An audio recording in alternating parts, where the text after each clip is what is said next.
Hello, what's up you guys. Hari ni aku nak review salah satu filem berjudul The Substance.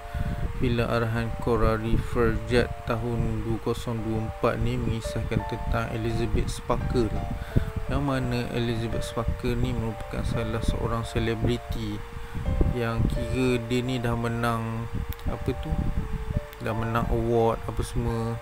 Siap nama dia ada dekat yang dekat Hollywood, ada dia orang tulis atas tempat berjalan tu kan, yang bintang apa semua tu. Okay, dia ni top lah. Cuma di permulaan The Substance ni, Elizabeth Sparkle ni dia dah tua. Dia dah macam, bukanlah tua sangat, tapi dia dah macam, dia dah di ambang-ambang rejection. So syarikat kini macam produksi TV ni dah start nak cari pengganti dia.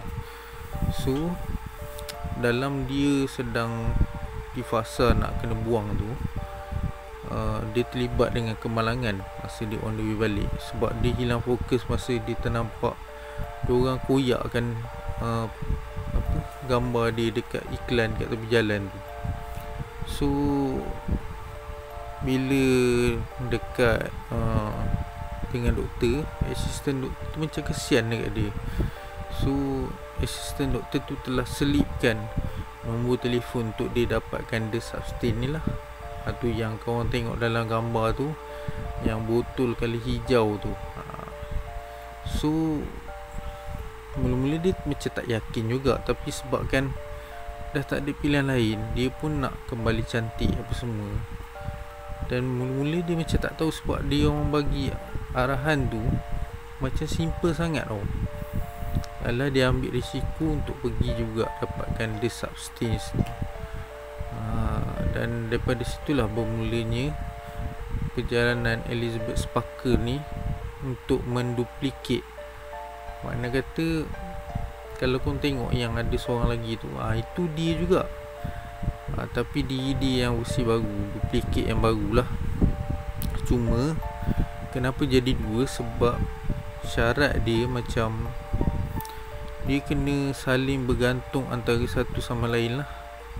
7 hari dia boleh hidup dalam 7 hari tu, dia kena tukar pula yang seorang lagi. Cerita ni korang boleh layan lah. Memang cerita ni agak disturbing, agak dengan dia punya transformasi body horror yang bagi aku agak-agak wow.